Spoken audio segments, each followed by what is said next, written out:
The first thing Captain Elijah Matthews noticed as he approached Gate 32 was the glance. It wasn't unusual, but after 15 years flying commercial aircraft, he could recognize it immediately. The subtle widening of the eyes, the flicker of hesitation, the mental recalibration that came with realizing something didn't quite fit. He was wearing the uniform of a transnational airline captain, after all, and carrying credentials that authorized him to sit in the left seat of a Boeing 737. But what he wore and what he carried seemed to matter less than what he looked like. What Captain Matthews didn't know yet was that this moment, this seemingly routine interaction, would cascade into something far greater. It would expose hidden prejudices, unite strangers, challenge corporate complacency, and ultimately become a defining chapter in his long and distinguished career. "Good morning," Elijah said as he slid his ID badge and credentials across the gate counter. His tone was smooth and practiced. He'd done this thousands of times before. "Captain Matthews, checking in for Flight 2816 to Chicago O'Hare." The gate agent, a woman with a crisp uniform and an efficient air about her, barely glanced at the ID before her eyes snapped back to Elijah's face. There was no attempt to conceal the suspicion in her gaze. "This doesn't look right," she said, picking up his badge with 2 fingers as if it were an object of suspicion. "I'm going to need additional verification." Behind Elijah, First Officer Rachel Kim shifted uneasily. Rachel had flown with Elijah for over 3 years. She knew this scenario, knew it too well. It wasn't the first time she had seen Captain Matthews put under unnecessary scrutiny, but never had it played out so publicly, so brazenly. Neither Elijah nor Rachel realized that what was unfolding at that moment would ripple far beyond Gate 32. It would crack open conversations people had long avoided, expose uncomfortable truths, and become a rallying cry for change. And it all started with 5 words: "This doesn't look right." Confrontation at the gate. Elijah's jaw tightened, though he kept his face calm. "My credentials are in order, MS. Warren," he said, reading the woman's name tag. "I've been a captain with Skyward Airlines for over 11 years. Melissa Warren's eyebrows arched in challenge. "Well, I've never seen you before," she replied, flipping the badge over in her hands, holding it up to the light as if it might reveal some hidden fraud. These things could be convincingly faked. Rachel stepped forward. "Excuse me," she said firmly. "Captain Matthews is my commanding officer. We're scheduled to depart in less than 45 minutes, and we have a flight to prepare for." Melissa barely acknowledged Rachel's presence. "Protocol requires me to verify any identification that appears suspicious." That word hung between them like a storm cloud. Elijah had been here before, if not always quite this blatantly. He knew when to push and when to stay calm. He chose calm. "Perhaps," Elijah suggested evenly, "you could call your supervisor." "You won't need to do that," came a voice from behind. All 3 turned to see Julian Ortiz, the terminal operations manager, striding toward them. Julian took one look at the ID and then at Elijah.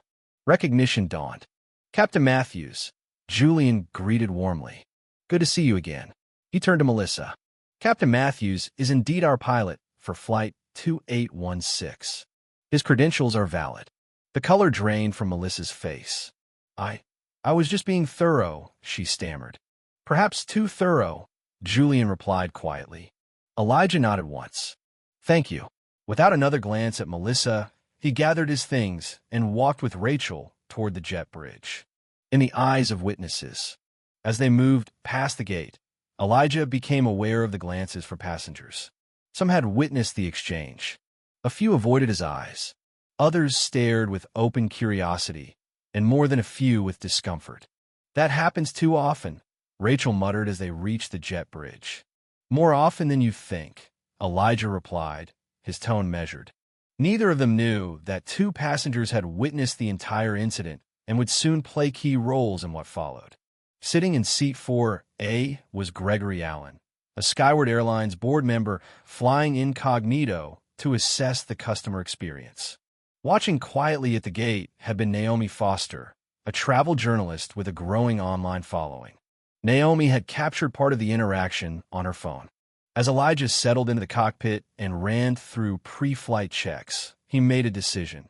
This wouldn't be just another incident to recount at home. This time, he would speak up. The announcement. When the passengers had boarded and the aircraft was ready to push back, Elijah picked up the PA microphone. "Good morning, ladies and gentlemen. This is your captain speaking, Elijah Matthews. Welcome aboard Flight 2816, service to Chicago O'Hare.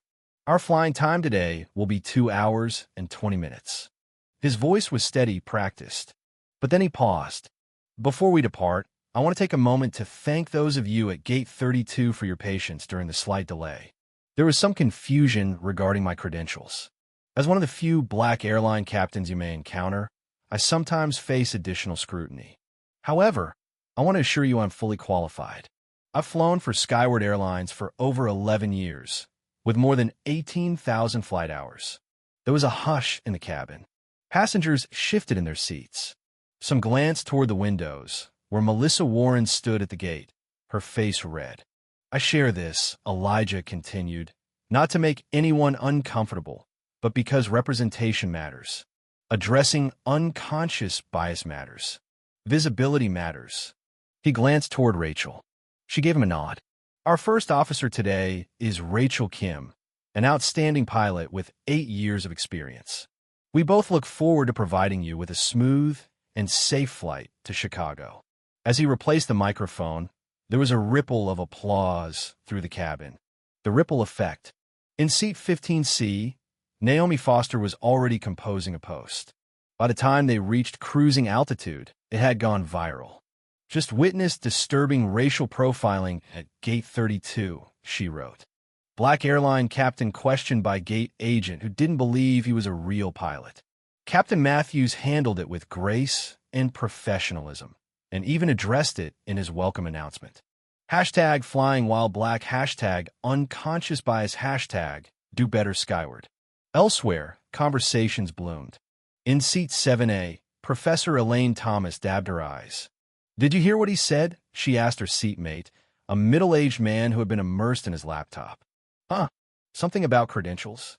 "He was racially profiled," Elaine said. The gate agent didn't believe he was a pilot. "Would that have happened to a white captain?" The man frowned. "Maybe she was just doing her job?" Elaine sighed. "We all carry bias. The question is whether we recognize it and do something about it." 2 rows behind them, 17-year-old Caleb Dixon whispered to his father, "Dad, that's what you told me about. The invisible barriers." His father nodded. "And what Captain Matthews did? Speaking up?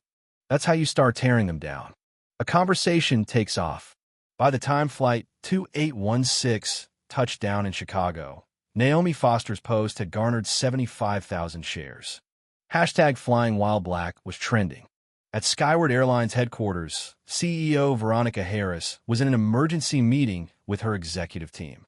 "Give me everything on Captain Matthews," she said, "and I want to speak to him personally." What Veronica didn't know yet was that Gregory Allen, sitting quietly in seat 4A, had already messaged her. "Veronica, I witnessed the incident. Captain Matthews handled himself impeccably. This isn't a PR problem. It's a cultural one. We have work to do." An unexpected welcome. As Elijah and Rachel prepared to disembark, James Parker, the lead flight attendant, appeared at the cockpit door. "Captain, there's something you should know." "What kind of something?" Elijah asked. "There's a crowd waiting for you at the gate.